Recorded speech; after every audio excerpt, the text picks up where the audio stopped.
Voilà, bonsoir à tous ceux qui nous regardent en différé aussi. Donc, en Genèse 1, je vais lire juste le verset 28, peut-être le verset le plus connu, après le premier. En parlant de l'homme et la femme, Dieu les bénit et Dieu leur dit, soyez féconds, multipliez, remplissez la terre et l'assujettissez et dominez sur les poissons de la mer, les oiseaux du ciel et sur tout animal qui se meut sur la terre. OK, je reviendrai dessus. Luc 3 est juste, en fait, le dernier verset en Luc 3. C'est toute une liste, c'est une généalogie de Jésus-Christ lui-même. Mais je vais parler de ce dernier verset que je vais lire parce qu'on arrive à la fin. Fils d'Énos, fils de Seth, fils d'Adam, fils de Dieu. Et sans commenter, je me permets, on va en acte 9, comme je vous ai dit. Et là, on va lire, en fait, on peut dire un aspect de la destinée que Paul a découvert pour sa vie. Il s'appelait Saul. À l'époque, il est devenu Paul par la suite, vous le savez, mais acte 9.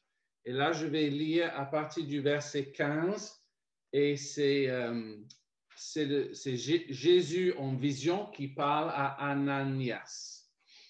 Et au sujet de Paul, donc. Et il dit au verset 15, mais le Seigneur lui dit, va, car cet homme, donc Paul, est un instrument que j'ai choisi pour porter mon nom devant les nations, devant les rois et devant les fils d'Israël. Pardon, pour ceux qui viennent de nous rejoindre, je lis en acte 9, 15 à 20. Voilà, comme ça, verset 16. Et je lui montrerai tout ce qu'il doit souffrir pour mon nom. Ananias sortit et lorsqu'il fut arrivé dans la maison, il imposa les mains à Saul en disant, Saul, mon frère, le Seigneur Jésus qui t'est apparu sur le chemin par lequel tu venais, m'a envoyé pour que tu recouvres la vue et que tu sois rempli du Saint-Esprit. Au même instant, il tomba de ses yeux comme des écailles et il recouvra la vue. Il se leva et fut baptisé. Et après qu'il eut pris de la nourriture, les forces lui revinrent. Saul resta quelques jours avec les disciples qui étaient à Damas. Et aussitôt, il prêcha dans les synagogues que Jésus est le Fils de Dieu. Alléluia. On va juste prier quelques instants. Donc, Seigneur, merci pour ta parole. Merci de souffler sur elle. Merci de nous inspirer vraiment par ton esprit qui est en nous tous et qui veut nous conduire plus loin dans nos destinées. Ma prière, notre prière, c'est que chacun fait un pas de plus vers la destinée que tu as déjà préparée pour nos vies. Amen. OK.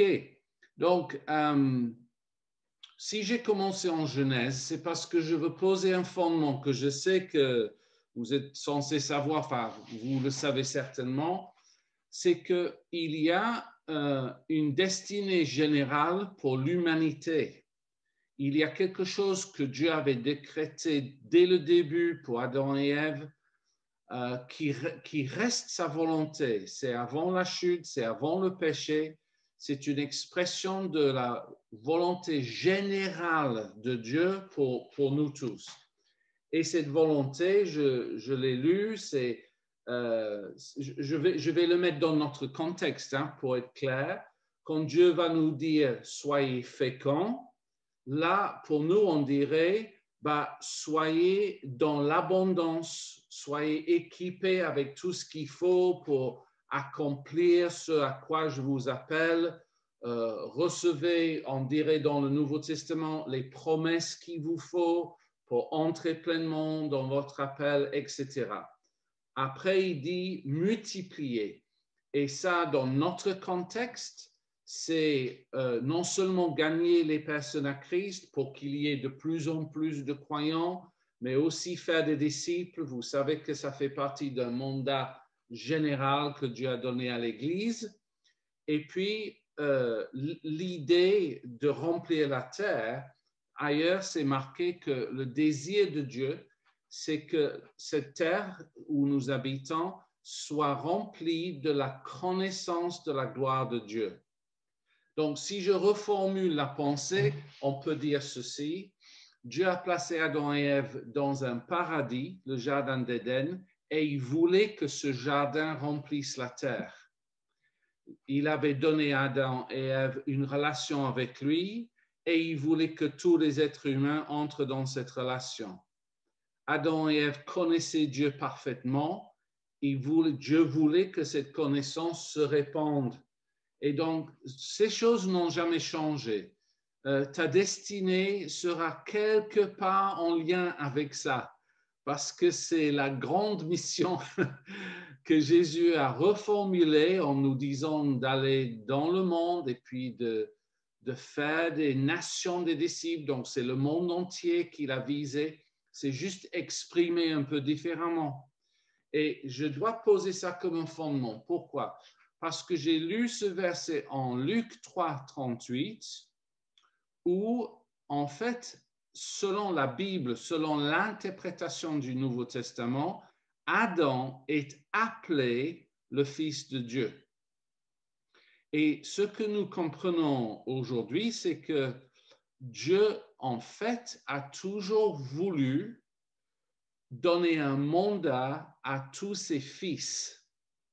Ce sont des fils de Dieu qui ont une destinée, de sa part. Ceux qui ne sont pas fils de Dieu ne peuvent pas entrer pleinement, du moins, dans la destinée que Dieu a prévue pour leur vie. Le privilège que vous avez, vous qui m'écoutez, qui êtes croyants, c'est que vous êtes devenus fils de Dieu et ça veut dire automatiquement que vous êtes intégré dans cette destinée globale que Dieu a toujours voulu pour tous les fils. Alors, je n'ai pas besoin de vous dire que Adam et Ève ne sont pas entrés dedans longtemps. Enfin, on ne sait pas combien de temps, mais c'est clair que la terre entière n'est pas devenue un jardin d'Éden. Et donc, le péché a mis fin à ça, sauf que ce qu'on connaît du Nouveau Testament, c'est que celui qui est appelé aussi le deuxième Adam, en parlant de Jésus, le Fils de Dieu depuis l'éternité, en fait, on peut pas, il avait beaucoup de mandats, je ne peux pas les énumérer tous, mais l'essentiel de ce soir, c'est d'abord, il voulait restaurer la notion de Fils de Dieu sur terre. Donc, le Fils éternel, par son sacrifice, donne naissance à d'autres fils. Donc, il est le premier ou notre frère aîné. C'est une autre façon que Paul utilise de décrire Jésus. Mais pourquoi il a voulu ça? Parce qu'il a voulu que les fils reprennent le bâton, le même mandat, que j'insiste dessus un peu. Et ça, c'est quelque chose qui est un fondement pour nous. La vision de Dieu est pour le monde.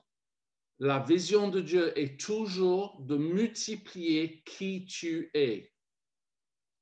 Ça veut dire que, et ce n'est pas juste limité à l'évangélisation, si toi tu vis une percée dans ta vie, on va juste imaginer quelque chose, où je peux citer un exemple.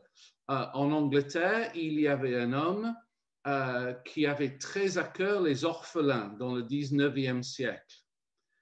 Par la foi, il a commencé à ouvrir plusieurs bâtiments d'orphelinat et à un moment donné, il gérait avec une équipe forcément presque 3000 orphelins. C'était absolument nouveau à l'époque en Angleterre, etc. Et ce qui s'est passé, c'est que son exemple a inspiré d'autres chrétiens à faire pareil. Et des livres existent toujours sur sa vie et il reste toujours une inspiration. C'est-à-dire son cœur tendre et son audace, sa foi, la percée qu'il a vécue, en fait, a conduit d'autres chrétiens à vivre la même chose ou pas forcément identique, mais à puiser une inspiration. Donc toi, j'essaie de dire concrètement pour ta vie, là où tu gagnes des victoires, là où tu deviens un bon père avec tes enfants, là où tu deviens un musicien extraordinaire, là où tu deviens, peu importe ce que c'est, quand tu le fais pour la gloire de Dieu, tu peux inspirer d'autres personnes et ça fait partie de ta destinée.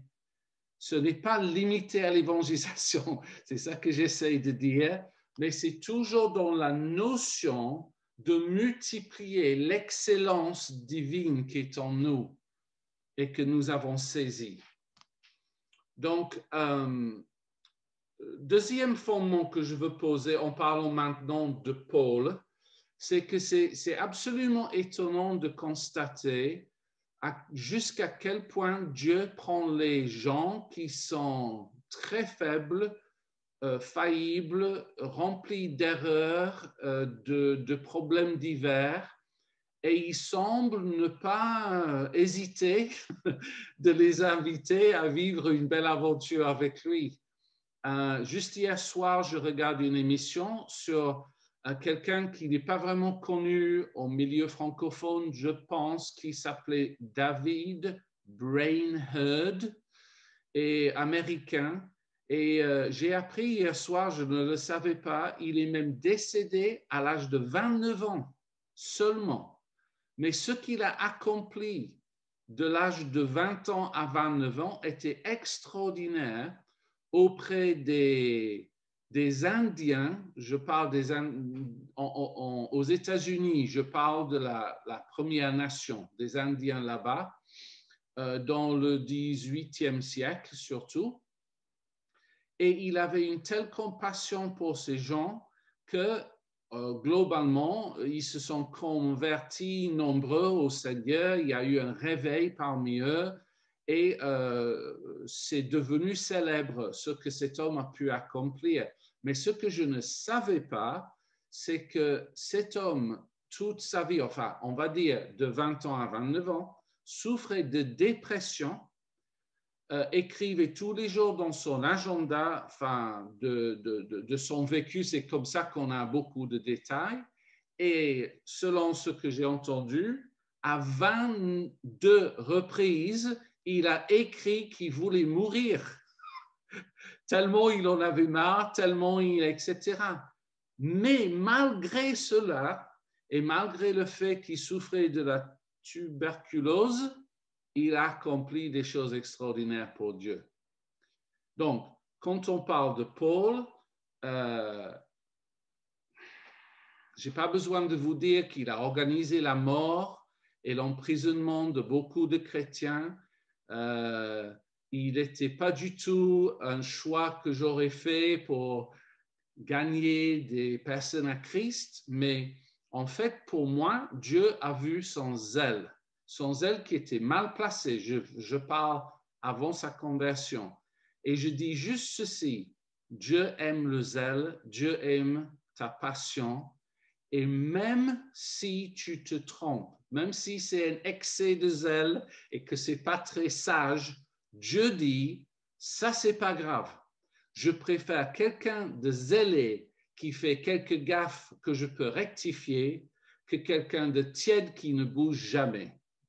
Donc, juste restez zélé et je vous donnerai d'autres clés pour un peu encadrer le zèle, d'accord? Parce que Dieu aime ça, il a aimé ça avec Paul. Alors, Paul, donc, voulait, à mon avis, absolument connaître le dessein de Dieu pour sa vie ou surtout servir la volonté de Dieu. Et ça, c'est ce que je vous soumets. Peut-être c'est évident ce que je vais dire. Excusez-moi si vous l'avez déjà fait 10 fois, mais ne minimisez pas l'importance de faire une prière simple à Dieu où tu dis, Seigneur, je veux à tout prix accomplir la destinée que tu as prévue pour ma vie. Peut-être tu l'as déjà dit, très bien, mais ne perds pas de vue cette prière. Je connais des gens qui, on peut prendre l'exemple de la maman de Samuel, le prophète dans l'Ancien Testament. Elle a juste dit une prière à Dieu. Si tu me donnes un fils, je te le donne, il va te servir tous les jours de sa vie. Dieu a dit, marché conclu. Pas besoin de reprier, c'était fait. Et Dieu attache beaucoup d'importance à une prière sincère qui dit, je tiens absolument à accomplir ma destinée sur terre, la destinée que tu as prévue pour ma vie. Donc ça, c'est ton point de départ, cette prière-là. OK? Mais la deuxième chose qui va avec, et là, je vais juste citer un autre verset, c'est très connu, « Fais de l'Éternel tes délices, il te donnera les désirs de ton cœur ou ce que ton cœur désire. » Là, c'est Psaume 37, 4. Et je veux simplement, enfin, c'est pas simple, c'est important pour moi. Je veux communiquer, deuxièmement, que la destinée que Dieu a prévue pour ta vie est un partenariat avec lui, je veux dire. Et cette notion des désirs de ton cœur, pour moi, est fondamentale pour que tu sois épanoui dans la destinée que Dieu a prévue pour toi. J'ai déjà parlé de ceci, je sais, une ou deux fois. Donc, je ne vais pas peut-être approfondir, sauf pour dire ceci. Ma conviction, c'est que Dieu lui-même met des désirs dans ton cœur. Tout comme il met des dons, des talents, des capacités, ton intelligence, et tout autre aspect de qui tu es. Rien n'est un hasard. Et si Dieu a mis ces choses-là, c'est absolument pas pour que tu les mettes de côté en disant « Dieu m'appelle à toute autre chose pour lequel je ne suis pas qualifié ». Ça c'est impensable pour moi.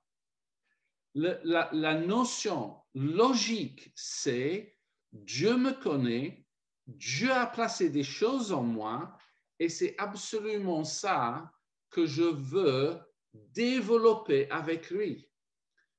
Si je prends un exemple très simple, ça va être ma propre vie. C'est-à-dire, dans la simplicité, avant de devenir chrétien, j'ai vu dans ma vie, parce que je suis devenu chrétien à 21 ans, donc, mettons à 20 ans, si quelqu'un me disait, qu'est-ce que tu aimerais faire dans ta vie? En tant que non-chrétien, ma réponse serait, il y a plus ou moins, il y a trois choses que j'aime et que je fais assez bien.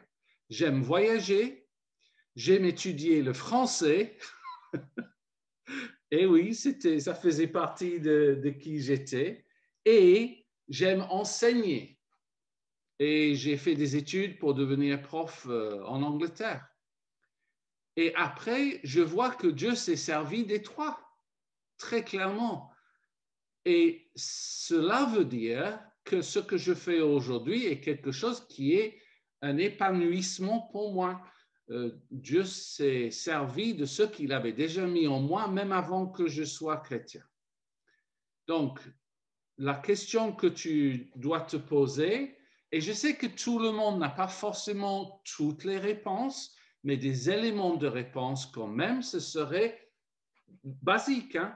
Qu'est-ce que tu aimes faire? Qu'est-ce que tu aimerais faire pour Dieu et avec Dieu? Et la réponse de base à ça, ça va quand même indiquer certaines choses par rapport à ton appel. Je vous ai déjà demandé de faire ceci, mais je redemande, s'il vous plaît, mettez complètement de côté le mensonge que j'ai entendu, surtout en France, que Dieu nous appelle à faire les choses que nous ne voulons pas faire. Non. Si je lis la vie de tous les hommes et femmes de Dieu qui ont accompli de grandes choses pour Dieu, ils avaient tous envie de le faire. Si je pense bibliquement, le seul exemple où je peux trouver quelqu'un qui résistait, ça va être par exemple Moïse, qui disait non, non, ne me renvoie pas là-bas en Égypte, je ne veux pas, et il disait je ne sais pas parler, etc.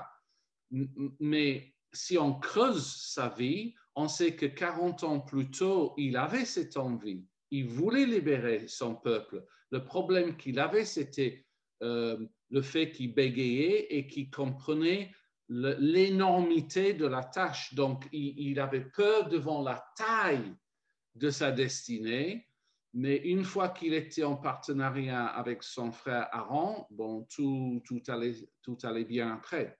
Enfin, vous connaissez l'histoire quand même.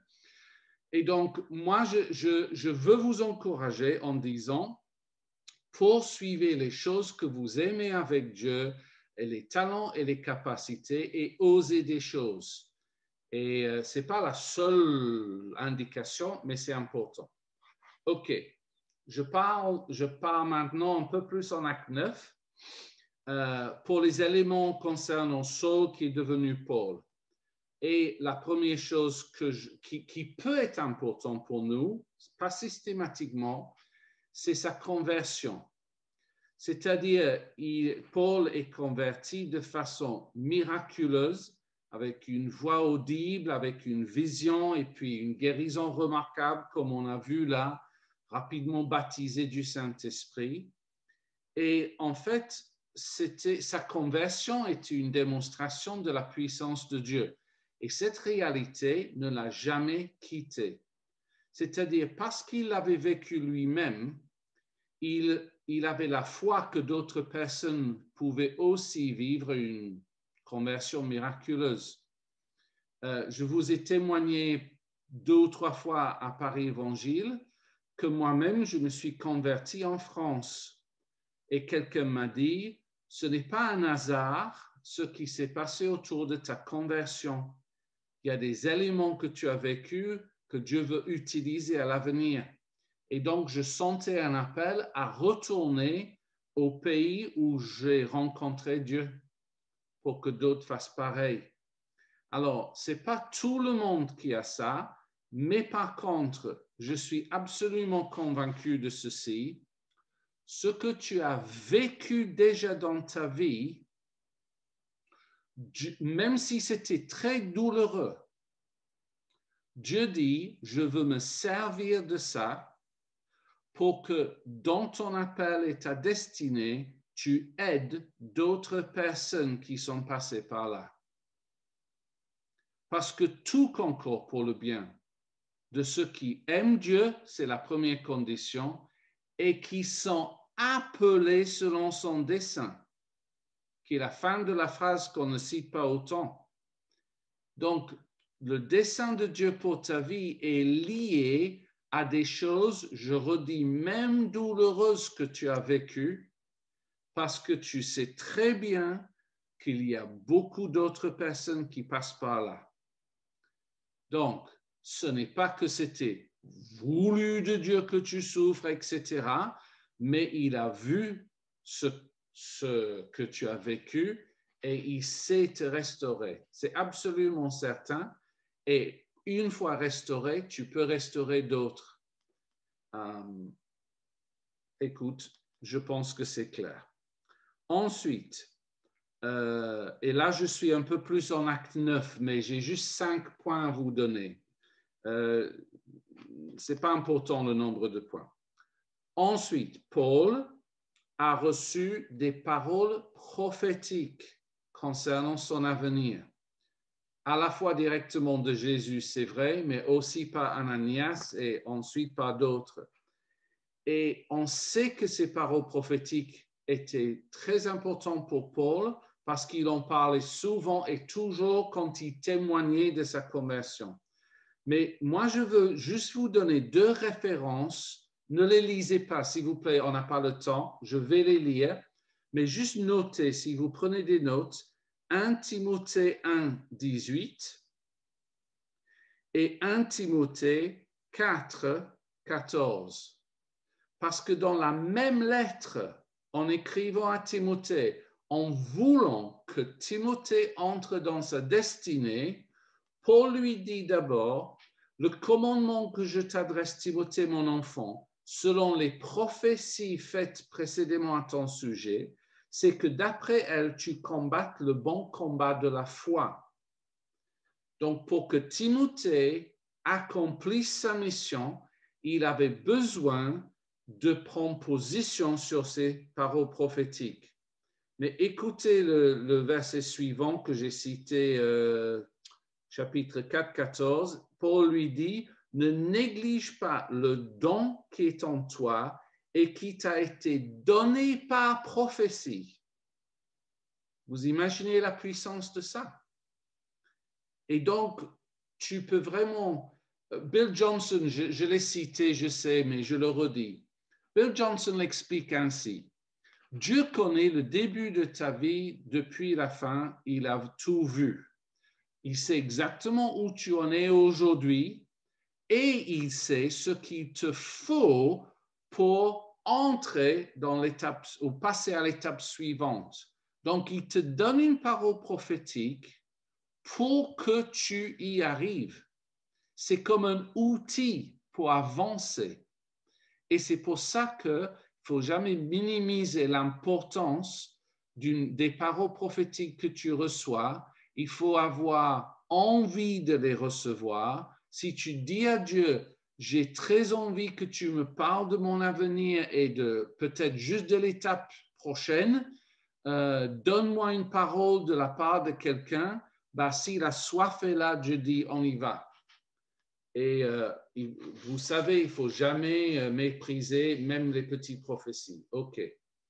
J'ai 3 derniers points et après on fera des groupes. Donc, troisième pour moi, son nom a changé. Et je vais parler d'un aspect de cela. C'est que Saul est devenu Paul. Et Paul veut dire petit. Et je souligne le point suivant. Paul avait besoin de mettre de côté beaucoup d'orgueil.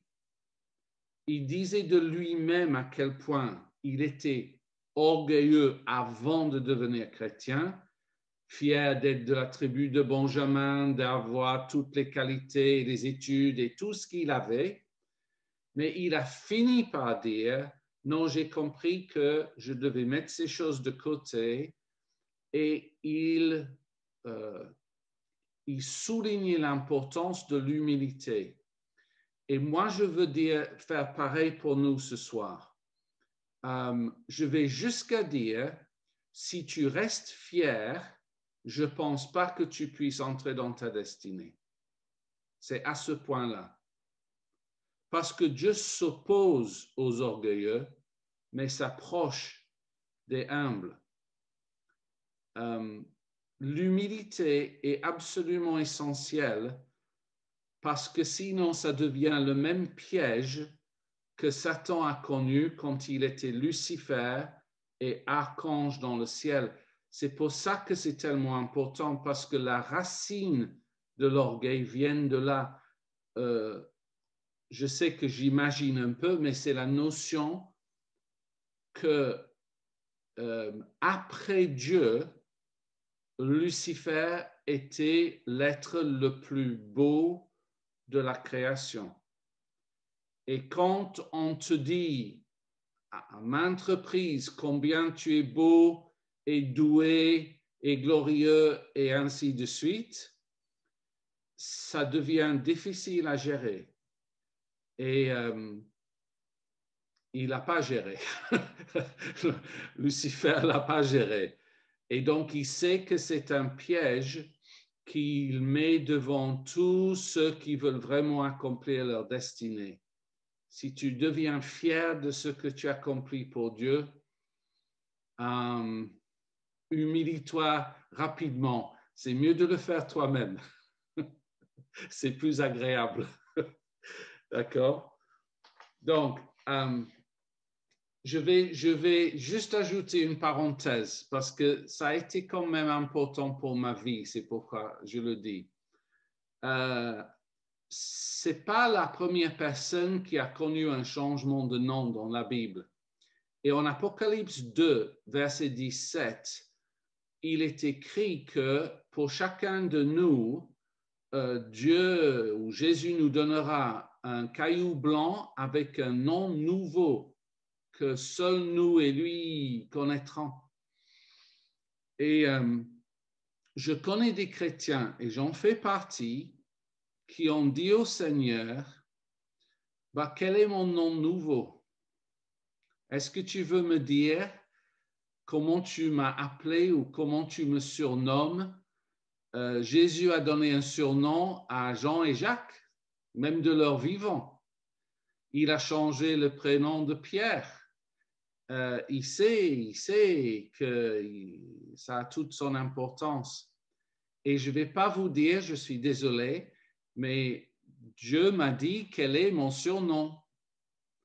Et si j'en parle, ce n'est pas pour être fier du tout, c'est pour dire qu'en fait, sachant ce que c'est, ça m'a beaucoup encouragé à aller dans cette direction. Ça a boosté ma détermination d'entrer dans l'accomplissement de ce nom. Alors, si tu viens me voir en présentiel, en face à face, et tu me supplies, peut-être je te dirai, mais c'est tout. Okay. Ensuite, quatrième de mes 5 points, ce que j'aime beaucoup, et c'est en lien avec l'humilité encore, ce que j'aime beaucoup avec Paul, c'est qu'il a complètement soumis son ministère aux dirigeants dans l'Église. Je cite Galates 2:2. Paul dit, je leur exposais l'évangile que je prêche afin de ne pas courir ou avoir couru en vain.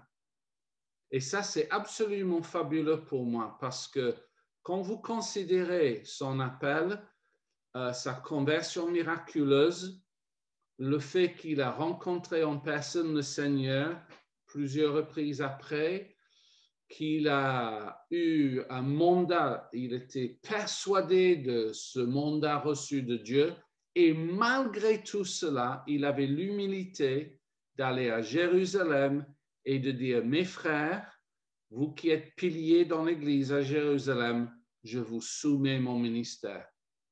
Est-ce que vous êtes d'accord avec ce que je fais?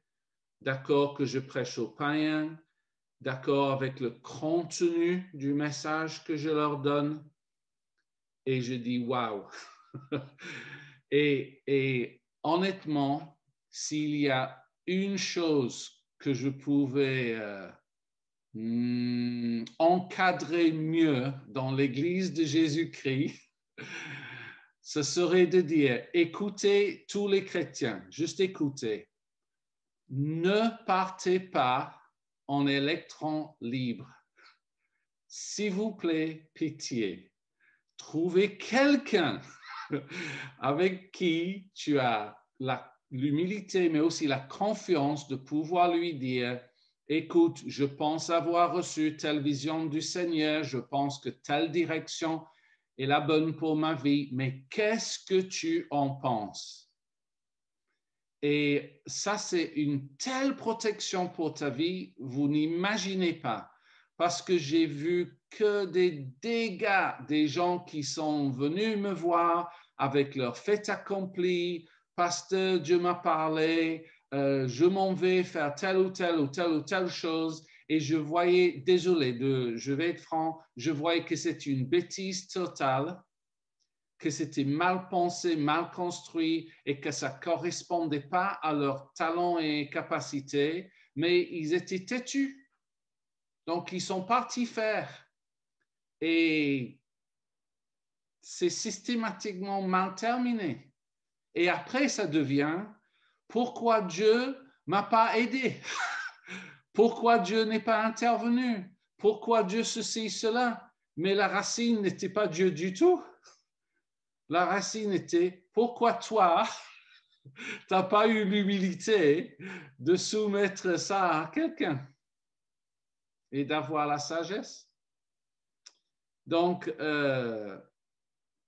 Steve et moi sommes là, d'autres sont là, ce n'est pas limité à nous, hein, mais waouh, trouver quelqu'un. Hein, et le partenariat n'est pas juste avec Dieu, c'est avec le corps de Christ.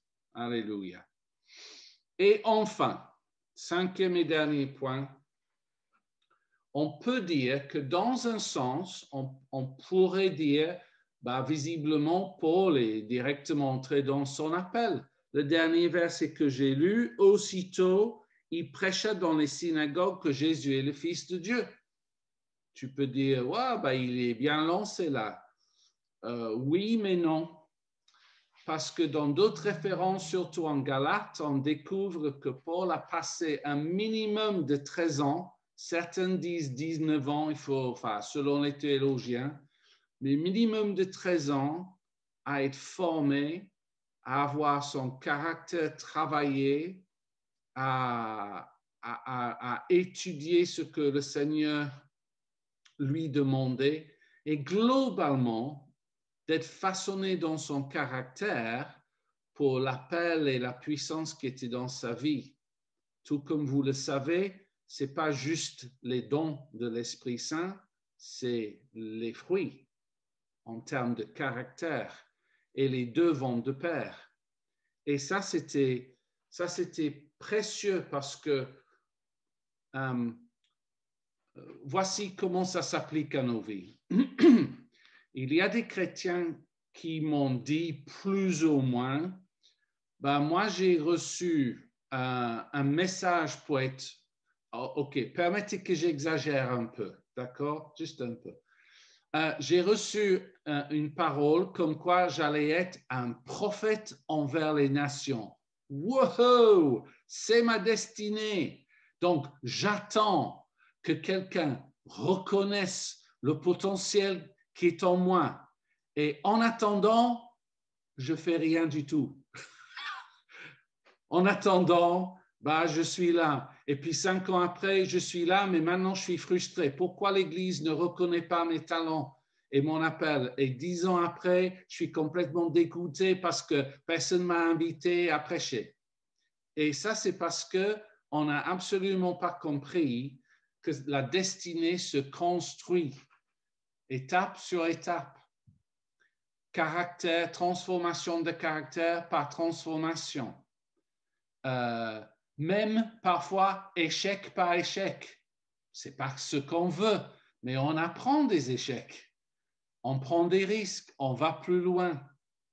Et c'est ceux qui avancent comme ça, comme Paul, parce que Paul savait qu'il était appelé, selon la parole qu'il avait reçue de Jésus directement, vous vous souvenez, je vais vous appeler, envoyer, vers les païens. Ça, c'est la parole principale. Mais quelle est la première chose qu'il fait? Il va vers les Juifs, dans les synagogues.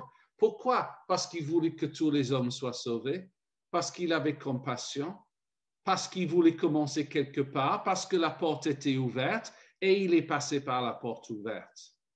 Donc, tout contribue à ta destinée et c'est ceux qui continuent à avancer qui entrent dans leur destinée et finissent par dire « Maintenant, je sais que je suis dedans ». Ce n'est pas vraiment une question d'âge. J'ai parlé de Moïse avant.